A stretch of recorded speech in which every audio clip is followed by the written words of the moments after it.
América es un continente que fue descubierto por Cristóbal Colón el 12 de octubre de 1492. Colón no tenía la intención de descubrir América, sino que lo que él quería era llegar a la India por una nueva ruta, libre de piratas. Este viaje fue financiado por los reyes españoles. El 3 de agosto de 1492, Cristóbal Colón zarpó de Puerto de Palos en las tres carabelas, la Niña, la Pinta y la Santa María. Luego de 2 meses y 9 días atravesando el Océano Atlántico y siendo las 2 de la madrugada, Colón da el grito de ¡Tierra!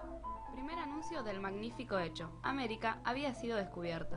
Al desembarcar, Colón fue el primero en pisar esta prometedora tierra donde hoy vivimos y a la que llamamos América, en donde encontró indios americanos que vivían en el salvajismo. Después del descubrimiento, comenzó la larga tarea de civilizar a los bárbaros y por eso se enviaron misiones jesuitas. Se fueron consolidando los virreinatos en pos de la civilización. Otro de los momentos claves para la historia del continente fue cuando Napoleón apresó al rey de España y en América las revoluciones por la independencia avanzaron.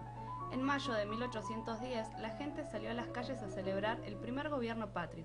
Se respiraba un aire de festejo, negritos vendiendo empanadas, el aguatero, el lechero, el panadero, los vendedores de velas y French y Beruti repartiendo escarapelas.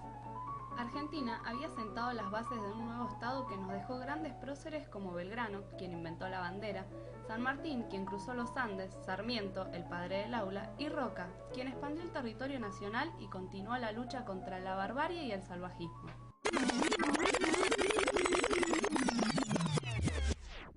Seguramente esta es la historia que te contaron en la escuela. Pero si la historia la escriben los que ganan, eso quiere decir que hay otra historia. Te contamos la historia de los que perdieron. Quien quiere oír, que oiga. El territorio americano ya estaba habitado por diferentes pueblos mucho antes de la llegada de Colón. En el norte de América estaban ubicados los esquimales, los sioux, los navajos y los iroqueses. En lo que hoy es México estaban ubicados los olmecas y los aztecas. Los mayas ocupaban una parte del sur de México y una parte de Centroamérica. En América del Sur se ubicaban los incas, los jíbaros, los aborígenes del Amazonas, los guaraníes, los guaycurúes, los diaguitas, los charrúas, los pampas, los comechingones, los mapuches, los huarpes, los tehuelches, los yámanas y los onas. Cada una de estas poblaciones tenía su cultura y a pesar de que existían conflictos entre los pueblos, cada uno de ellos había logrado elaborar complejos sistemas de organización política y social, así como también habían desarrollado importantes avances en arquitectura, agricultura y medicina, los cuales fueron destruidos y saqueados en su mayoría por los conquistadores europeos luego de la llegada de Colón.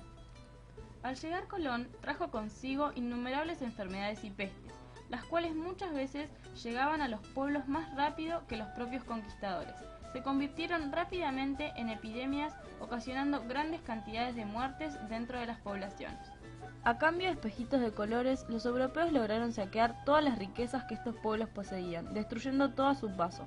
Vale aclarar que los pueblos oponían resistencia, pero no habían logrado los mismos avances en cuanto a las armas. Los saqueos provocados por los conquistadores, dirigidos por los reyes europeos, tuvieron como consecuencia el exterminio de muchos pueblos originarios, y con ellos desaparecieron sus culturas, sus idiomas, religiones, conocimientos tecnológicos y costumbres. 2 siglos de saqueo y exterminio por parte de Europa llevaron a esta a establecer sus instituciones sobre estas tierras. De esta manera se conformaron los virreinatos.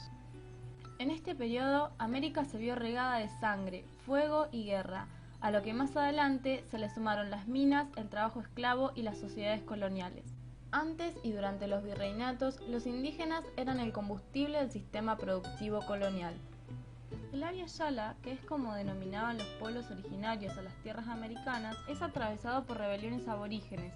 Así se conocen Tupac Amaru, Tupac Atari y Bartolina Sisa, entre otros, en la primera etapa de la colonia. Las resistencias continuaron su lucha durante los periodos virreinales y de reorganización de los países. Durante estos años se llevaron a cabo varias campañas de expansión de territorios dirigidos por los diferentes gobiernos de los países americanos. En nuestro país, la campaña de expansión del territorio más grande y violenta fue llevada a cabo por el general Julio Argentino Roca. Pero para ubicarnos, te contamos cómo empezó todo. Domingo Faustino Sarmiento asume el 12 de octubre de 1868. Siempre fue un fiel seguidor de la cultura europea y defendió este tipo de civilización, dejando de lado culturas originarias e instalando el famoso dicho, civilización o barbarie. Sarmiento abandona su cargo el 12 de octubre de 1874 para darle lugar a Nicolás Avellaneda, quien sancionó la proteccionista ley de aduana, que hizo crecer las exportaciones, y la ley de inmigración, que aumentó el número de inmigrantes. El gobierno de Avellaneda, a través del ministro de Guerra, Adolfo Alsina, impulsó una medida defensiva la cual consistió en levantar poblados y fortines, tender líneas telegráficas y cavar un gran foso conocido como la Zanja de Alsina, la cual se inició en 1876 y finalizaría un año más tarde con 374 kilómetros de zanja construidos con el fin de evitar que los indios se llevaran consigo el ganado capturado. Antes de que el proyecto finalizara, Alsina murió y asumió como nuevo ministro de Guerra el joven general Julio Argentino Roca. Pero para ser más claros, te vamos a contar cómo fue desde sus comienzos el proceso de la mal llamada campaña del desierto. El que encabezó por primera vez la campaña del desierto fue Juan Manuel de Rosas, haciéndose eco de las demandas de sus colegas estancieros sobre los constantes robos de ganado por parte de los indios. Entre 1833 y 1834, al concluir su primera gobernación de la provincia de Buenos Aires, Rosas emprendió la primera campaña financiada por la provincia y los estancieros bonaerenses, preocupados por la amenaza indígena sobre sus propiedades. La expedición contó con el apoyo de las provincias de Córdoba, San Luis, San Juan y Mendoza. Rosas combinó la conciliación con la represión. Pactó con los Pampas y se enfrentó con los Ranqueles y la confederación liderada por el cacique Calfucurá. Según un informe que Rosas presentó al gobierno de Buenos Aires, a poco tiempo de comenzar la conquista, el saldo fue de 3.200 indios muertos, 1.200 prisioneros y se rescataron 1.000 cautivos blancos. Durante la presidencia de Nicolás Avellaneda, se decidió tomar las tierras de los pueblos originarios para ampliar las tierras a explotar. El 4 de octubre de 1878 fue sancionada la Ley 947, que destinaba 1.700.000 pesos para realizar la campaña del desierto y cumplimiento de la Ley de 1867, que ordenaba llevar la frontera hacia los ríos Negro, Neuquén y Agrio. El nuevo ministro de Guerra aplicará un plan de aniquilamiento y genocidio de las comunidades indígenas a través de una guerra ofensiva y sistemática. El propio Roca había definido con sus palabras la relación de fuerzas. Tenemos 6.000 soldados armados con los últimos inventos modernos de la guerra, para oponerlos a 2.000 indios que no tienen otra defensa que la dispersión y otras armas que la lanza primitiva. Antes de seguir, ¿sabés qué es el genocidio? El genocidio es un delito internacional que consiste en la comisión por funcionarios del Estado o particulares de actos con la intención de destruir, total o parcialmente, a un grupo nacional, étnico, racial o religioso. Estos actos comprenden la muerte y lesión a la integridad física o moral de los miembros del grupo, el exterminio y la adopción de medidas destinadas a impedir los nacimientos en el grupo o el traslado forzoso de niños. El avance del ejército argentino partió entre marzo y abril de 1879. Los 6.000 soldados fueron distribuidos en 4 divisiones que partieron de distintos puntos para rastrillar la Pampa. 2 de las columnas estarían bajo las órdenes del propio Roca y del coronel Napoleón Uriburu, que atacarían desde la cordillera para converger en Choel. Las columnas centrales, al mando de los coroneles Nicolás Lavalle y Eduardo Racedo. Todo salió según el plan. El 11 de junio de 1879, las tropas de Julio Argentino Roca llegaron a la confluencia de los ríos Limay y Neuquén. Pocos días después, Roca debió regresar a Buenos Aires para garantizar el abastecimiento de sus tropas y para estar presente en el lanzamiento de su candidatura a presidente de la República por el Partido Autonomista Nacional. Lo reemplazaron en el mando los generales Conrado Villegas y Lorenzo Winter, quienes arrinconaron a los aborígenes neuquinos y rionegrinos en los contrafuertes de los Andes y lograron su rendición definitiva en el año 1885. El general Roca informará al Congreso.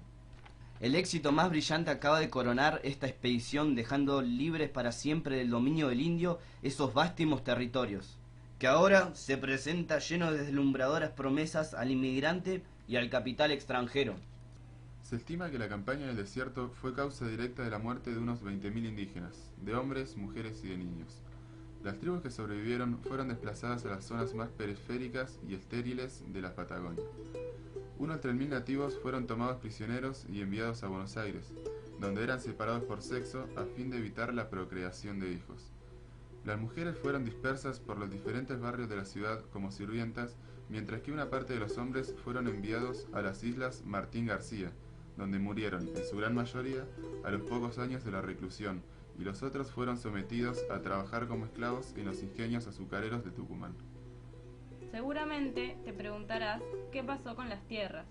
La Ley de Remate Público del 3 de noviembre de 1882, durante el gobierno de Roca, otorgó 5.500.000 hectáreas a los especuladores. Entre ellos se destacaban 24 familias patricias que recibieron parcelas que oscilaban entre las 200.000 hectáreas de los Luros a las 2.500.000 obtenidas por los Martínez de Hoz. Otra ley, la número 1552, llamada con el irónico nombre de derechos posesorios, adjudicó 820.305 hectáreas a 150 propietarios. La ley de los premios militares de 1885 entregó a 541 oficiales superiores del ejército argentino 4.700.000 hectáreas en las actuales provincias de Neuquén, La Pampa, Chubut, Tierra del Fuego y Río Negro. Pero la cereza de la torta llegó en 1887. Una ley especial del Congreso de la Nación premió al general Julio Argentino Roca con otras 15.000 hectáreas. ¿Sabías que la llamada conquista del desierto sirvió para que entre 1876 y 1903, es decir, 27 años, el Estado regalase o vendiese por moneditas 41.787.023 hectáreas a 1.843 terratenientes vinculados estrechamente por lazos económicos y o familiares a los diferentes gobiernos que se sucedieron en aquel periodo? 67 propietarios pasaron a ser dueños de 6.062.000 hectáreas. ¿Sabías que se pagaba 1 libra esterlina por cada par de orejas de indio? Pero al ver que varios nativos caminaban sin orejas, se pagaba 1 libra esterlina por cada par de testículos, y en el caso de las mujeres, por un par de pechos. ¿Sabías que en Junín de los Andes se levantó el último fortín de la campaña y en el Valle del Pueblo finalizó la campaña del desierto cuando se rindió ante el ejército argentino el Lonco Sayhueque? Esto no quiere decir que posteriormente no hayan existido más resistencias del pueblo mapuche. ¿Sabías que en Junín de los Andes existe una calle con el nombre Julio Argentino Roca y que a raíz de esto la Asamblea Juvenil Independiente está intentando cambiar el nombre de esta calle, pero no simplemente cambiar las 3 palabras de un cartel, sino que despertar conciencia de lo que significó el genocidio que generó este prócer de la oligarquía nacional?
Seguís protegiendo.